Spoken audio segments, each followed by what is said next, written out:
नमस्कार मित्रों, स्वागत है आपका हमारे YouTube चैनल जीएस मस्ती विद विनय सर के साथ। आइए जुड़ते हैं, कुछ प्रमुख रोगों के बारे में देखते हैं जो हम मनुष्यों में फैलते हैं और हम लोग उससे ग्रसित रहते हैं। कभी कभी ये इतने खतरनाक हो जाते हैं कि व्यक्ति को जीवन लीला भी समाप्त हो जाती है। आइए देखते हैं। विषाणु जनित रोग होते हैं कुछ। कैसे? विषाणु जनित रोग, इनके बारे में देखते हैं। विषाणु होता क्या है? विषाणु शब्द की उत्पत्ति लैटिन शब्द वायरस से हुई है, जिसका रासायनिक संगठन प्रोटीन आवरण से घिरे न्यूक्लिक अम्ल का खंड। केवल जीवित कोशिकाओं में ही वंशवृद्धि ये कर पाते हैं। ये क्या होते हैं? प्रोटीन आवरण से घिरे हुए न्यूक्लिक अम्ल के ये क्या होते हैं? ये खंड होते हैं, और जो केवल जीवित कोशिका में ही अपनी वंश वृद्धि कर सकते हैं। वंश वृद्धि जीवित कोशिकाओं में ही ये कर सकते हैं। इन्हें क्या कहा जाता है? इन्हें विषाणु कहा जाता है। विषाणु अध्ययन की शाखा विषाणु विज्ञान कहलाती है, या वायरोलॉजी कहलाती है। क्या कहलाती है? वायरोलॉजी या विषाणु विज्ञान के अंतर्गत करते हैं। ये विषाणु हमारे हो गए। विषाणु जनित कुछ रोग होते हैं, जैसे देख लिया जाए, रेबीज हो जाएगा। विषाणु जनित रोग के अंतर्गत हमारा आ जाएगा रेबीज हो जाएगा, या हाइड्रोफोबिया हो जाएगा, चेचक हो जाएगा, छोटी माता हो जाएंगी, खसरा हो जाएंगी। कभी कभी पूछता है निम्न में से विषाणु है कि जीवाणु है, तो ये क्या होते हैं? विषाणु। विषाणु के मतलब जैसे हमने पढ़ा रेबीज, रेबीज भी क्या होता है? विषाणु होता है। अच्छे से बताते चलेंगे। हाइड्रोफोबिया, हाइड्रोफोबिया एक बीमारी होती है, जल को देख करके जिसमें डर लगे वो हाइड्रोफोबिया हो जाती है। रेबीज जब कुत्ता काटता है तो ऐसी स्थिति आती है। रेबीज को ही हाइड्रोफोबिया के नाम से भी एक तरह से जाना जा सकता है। चेचक, क्या चेचक भी विषाणु का उदाहरण है। सिफिलिस एक रोग होता है, सिफिलिस। सिफिलिस के बाद आपका हैजा। कहते नहीं, हैजा से पहले बहुत से लोग मर जाते, अब तो काबू पा लिया जाता है। हैजा हो गया, हैजा नहीं, हाइड्रोफोबिया, चेचक, सॉरी वहाँ से गलतियाँ हो गई। वो जीवाणु के अंतर्गत आ जाएगा। जैसे अगर पूछ ले हैजा है, हैजा कैसा वाहक? हैजा जीवाणु से युक्त होता है, ना कि विषाणु। तो यहाँ से इस तरह से क्वेश्चन पूछता है, ठीक है। और जैसे हम देख लेते हैं विषाणु से, जैसे एड्स हो जाएगा। एड्स किसके द्वारा फैलता है? विषाणु द्वारा फैलता है। कालरा विषाणु द्वारा फैलता है। गोनोरिया विषाणु। क्षय रोग एक होता है, या टाइफाइड या कोढ़। जैसे लोगों को टाइफाइड भी क्या होता है? ये जीवाणु ना होकर के विषाणु रोग है। तो इन सबको ध्यान में रखिए, एग्जाम्पल से क्वेश्चन बनते हैं, एग्जाम्पल से क्वेश्चन बना दिए जाते हैं। तो विषाणु के बारे में बता दिया। अब एक एक को क्लियर करते चलूँगा। चेचक आ गया। चेचक अगर पूछ किसके द्वारा फैलता है, तो चेचक किसके द्वारा फैलता है? चेचक विषाणु के द्वारा फैलता है, जिसे छोटी माता भी कहा जाए। चेचक क्या छोटी माता, आज नाम से भी जाना जाता है चेचक को। अप्रैल 1977 में भारत चेचक मुक्त घोषित कर दिया गया था। कब चेचक मुक्त घोषित कर दिया गया था? 1977 में। संचार का माध्यम, जैसे इसके संचार का माध्यम क्या हो सकता है? रोगी की त्वचा, थूक, वायु व वस्त्र। यदि उसके थूक के संपर्क में आ गए, उसके त्वचा के संपर्क में आ गए, या उसके वस्त्र आप धारण कर लिए, तो आपको चेचक हो जाएगा। उत्तरदायी विषाणु होता है जो ये इस किस किस किस किस के कारण होता है? तो ये विषाणु के कारण होता है। और विषाणु में कौन सा ये इसमें विषाणु होता है? किस फैमिली का है? ये बैरियोला एक विषाणु होता है। कौन सा? बैरियोला विषाणु है, ना कि जीवाणु, ध्यान रखिएगा। आर्थ्रोपॉक्स वायरस फैमिली का है ये। तो ये चेचक हो गया। चेचक से पूछता है, हो सके चेचक उससे विषाणु के नाम से कनेक्टिविटी करवा ले कि मिलान करिए, या विषाणु, चेचक, जीवाणु, हैजा, इसे 4 बीमारियों को दे दे और उनसे लगवाएं कौन विषाणु जनित है, कौन जीवाणु जनित है। तो इस तरह से भी पढ़िए। कंठमाला रोग क्या होता है? मम्स जिसे कहते हैं, कंठमाला। कंठमाला अक्सर लोगों को देखते होंगे, कुछ लोग जो होते हैं, ये मम्स वायरस एक होता है। कंठमाला का संबंध मम्स वायरस से है। प्रभावित अंग क्या होगा? पैरोटिड ग्रंथि होगी, पैरोटिड ग्लैंड होगी। अन्य नाम गलसूआ भी कहते हैं। देखिए गाल फूल आता है गाल के नीचे, देखिए अक्सर, तो उससे ही क्या बोलते हैं? कंठमाला भी कहते हैं या गलसूआ कहते हैं। मम्स वायरस के कारण ऐसा होता है। अगला देखते हैं पोलियो। पोलियो के बारे में सुने होंगे, 2 बूंद जिंदगी की प्रचार आता है, अमिताभ बच्चन जी करते रहते हैं, तो उसी का प्रचार करते हैं। पोलियो क्या है? प्रभावित ऊतक क्या होते हैं? इससे जो तंत्रिका ऊतकों के नष्ट होने के कारण, जो हमारे तंत्रिका तंत्र में जो ऊतक होते हैं उनके नष्ट होने के कारण पेशियों तक संवेदन पहुंचना बंद हो जाता है। मतलब हमारी पेशियां काम करना बंद कर देती हैं। इससे क्या क्या हो सकता है? ये पक्षाघात, पैरालिसिस लग जाता है, कहते नहीं लकवा मार गया, तो वही चीज़ होता है। पोलियो माइलिटिस विषाणु होता है। अगर पूछा जाए पोलियो किसके कारण फैलता है? जीवाणु के कारण फैलता है, विषाणु के कारण फैलता है, बहुत बार पूछा गया। तो पोलियो में क्या होगा? विषाणु होगा, ना कि जीवाणु। पोलियो माइलिटिस विषाणु के कारण। पोलियो में कौन सा विषाणु पाया जाएगा? पोलियो माइलिटिस विषाणु पाया जाएगा। संचार का माध्यम क्या होता है? दूषित भोजन एवं जल ग्रहण किया जाता है, माता के द्वारा किया जाए, बच्चों पर प्रभावित होगा, या छोटा बच्चा होगा वो दूषित जल एवं भोजन ग्रहण करेगा तो उसके साथ भी ऐसा हो सकता है, किसी भी के साथ हो सकता है, पक्षाघात हो सकता है। भारत में पोलियो उन्मूलन कार्यक्रम की शुरुआत कब हुई थी? 1995 में। इसको ख़त्म करने के लिए 1995 में भारत सरकार के द्वारा पोलियो उन्मूलन का कार्यक्रम शुरू किया गया था। भारत में बाईवैलेंट पोलियो वैक्सीन का प्रयोग किया गया था। WHO ने 24 फरवरी 2012 को भारत को सक्रिय पोलियो वायरस संचरण वाले स्थानिक देशों की सूची से हटा दिया है। WHO क्या किया है? भारत को 2012 में सक्रिय, जहाँ पे मतलब सक्रिय का मतलब यहाँ पे पोलियो वायरस संचरण ज़्यादा बढ़ रहा था, वहाँ की श्रेणी से हटा दिया। मतलब नाम मात्र के पोलियो रह गए हैं, अर्थात कहा जाए एक तरह से भारत अब पोलियो मुक्त हो चुका है। 27 मार्च 2014 को क्षेत्रीय प्रमाणन आयोग RCC द्वारा भारत में पोलियो मुक्त प्रमाणित कर दिया गया है। आखिरकार यहाँ पे कही गया 2014 में भारत को क्या कर दिया गया? फिर पोलियो मुक्त कर दिया गया। टीका के बारे में जानते हैं। जोनास साल्क वर्ष 1952 में पहला टीका खोज किए थे। किसका? पोलियो को। पोलियो का टीका पहला कौन किया था? जोनास साल्क किए थे 1952 में।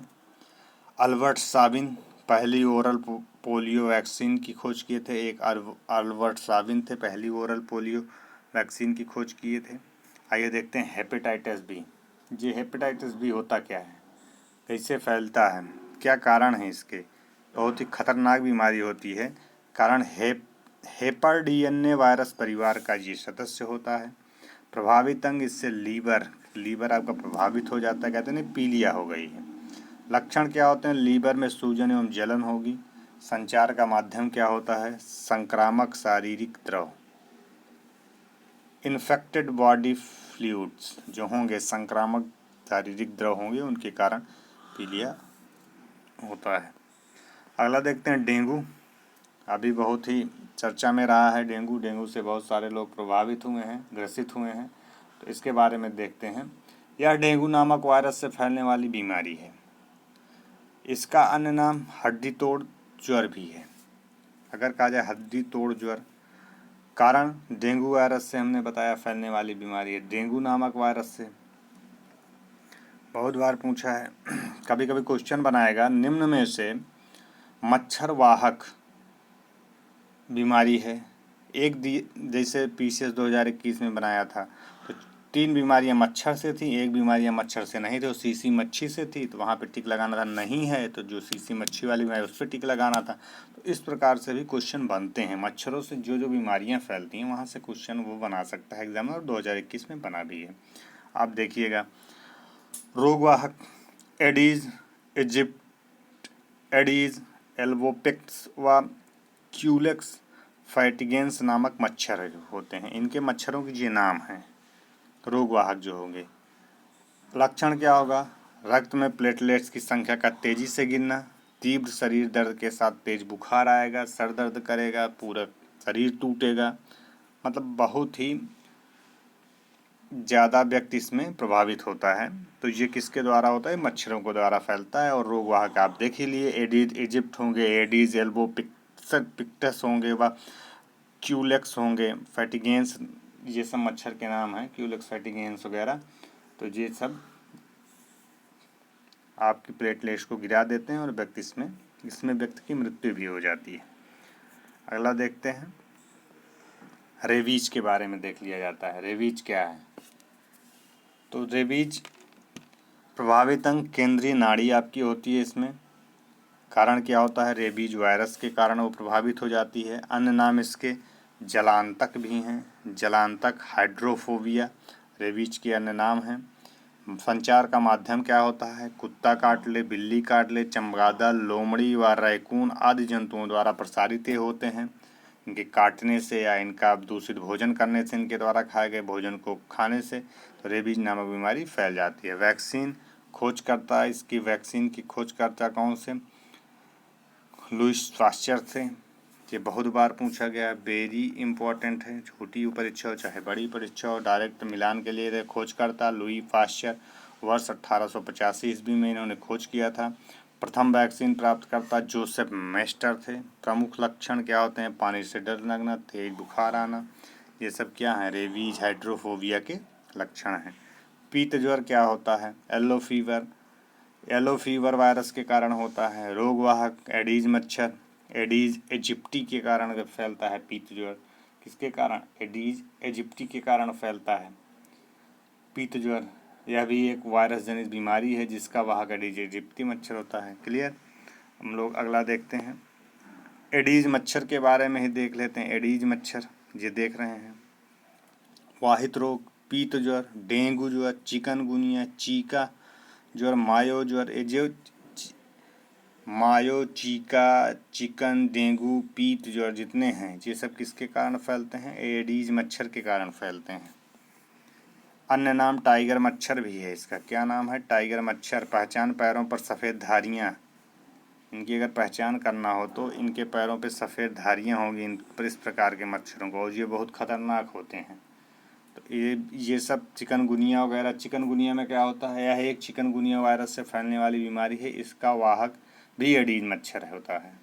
जोड़ों में तीव्र दर्द एवं त्वचा पर लाल चकत्ते इसके लक्षण हो जाएंगे। आपके जोड़ों में दर्द होगा, शरीर में पूरा तीव्र जो बुखार होगा, लेकिन आपके शरीर पर छोटे छोटे चकत्ते लाल लाल पड़ जाएंगे। तो ये चिकनगुनिया का लक्षण होता है। बहुत ही खतरनाक बीमारी है। देख लीजिएगा, इसका वाहिद कौन है? एडीज है।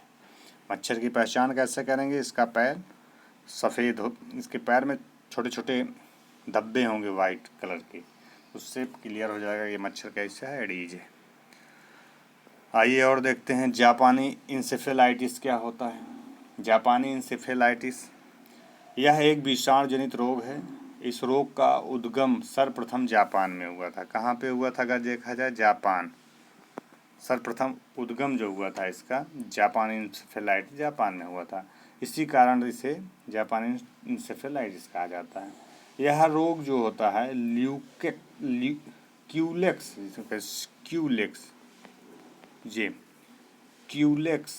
प्रजाति के मच्छरों द्वारा होता है। यह रोग सूअरों के माध्यम से भी फैलता है। अगर देखा जाए एक माध्यम इसका क्या है? सूअरों के माध्यम से भी फैलता है। फ्लेविविराइडी कुल का विषाणु है।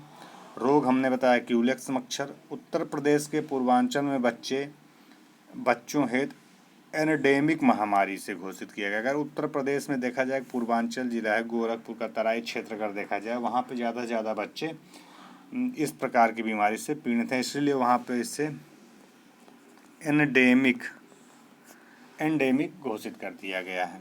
मतलब एक विशेष क्षेत्र में फैलने वाली बीमारी।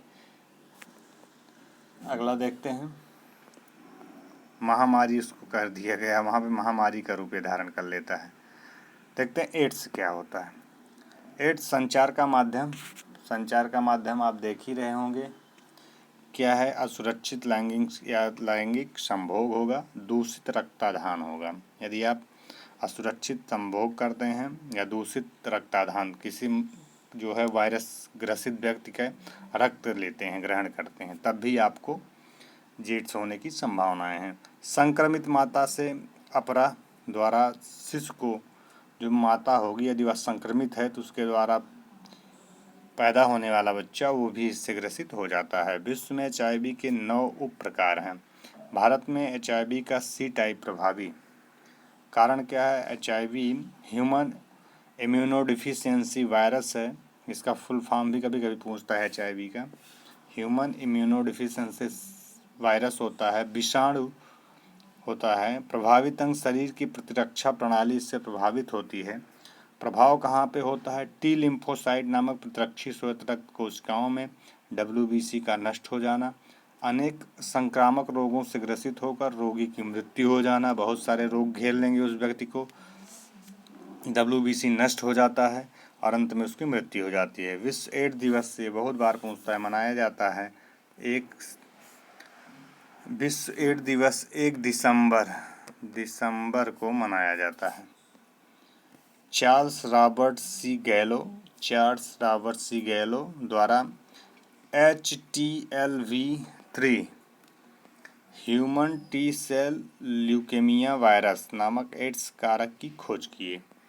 पहचान के लिए परीक्षण जो होता है, पूछता है कौन सा पहचान के लिए परीक्षण है? एलिसा परीक्षण